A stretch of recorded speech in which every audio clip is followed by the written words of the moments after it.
Jeffrey Brown wrote and drew Incredible Change Bots 1 in 2007. It was released on September 11, 2007 through Top Shelf Productions, and unlike some things that happened on that annual day, it wasn't a complete disaster. This fleeting non-tragedy is also outside the norm from what I normally think of Jeffrey Brown's releases, or at the very least his autobiographical pieces. For those who don't remember, I also reviewed Brown's Unlikely and A Matter of Life, neither of which compelled me. Plot summary. On a robot planet, which has a long, hyperbolic name that I can't be bothered to recall right now, two different kinds of robots war over differing political ideologies.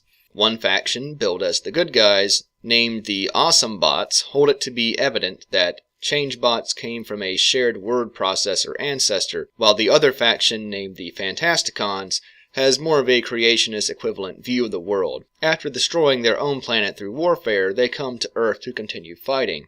Visuals. Brown appears to have drawn the majority of the book with pens and artist-grade color markers, which is an odd choice, to say the least. It certainly adds to the childlike aesthetic that Brown keeps attempting in his books. This style never really works in his autobiographical stories because the juxtaposition of adult subject matter with amateurish drawings and toddlers' dialogue is too strong for me to buy. With Incredible Change Bots it works a lot better, though. The robot designs aren't particularly interesting or complex, but I can give him a hand for coming up with 20 plus robots to split between the warring factions.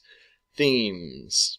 Nothing of consequence really happens in the book, and the futility of the war appears to be the main point of the story. What is odd about the book is that, much like Brown's other books, it looks like it's aimed at children, but the subject matter is clearly meant for adults. Incredible Change Bots kind of rides the line for what sort of age group it's aiming for. Several jokes and satire of Michael Bay movies are going to be missed by younger audiences, and I can't really think that an adult would take some great enjoyment in the plot. Thus, I can only really go with a middle-of-the-road recommendation for people who are in some kind of developmental limbo, maybe. Overall, Brown managed to actually make me laugh with this book, which is all I really needed out of him at this point to pull out a moderate rating. The bar may have been set really low, but it at least skimmed over this time. The book is also part of a series. There's a second one out now, and there's also something else related to the series. I'm not quite sure what it is, though.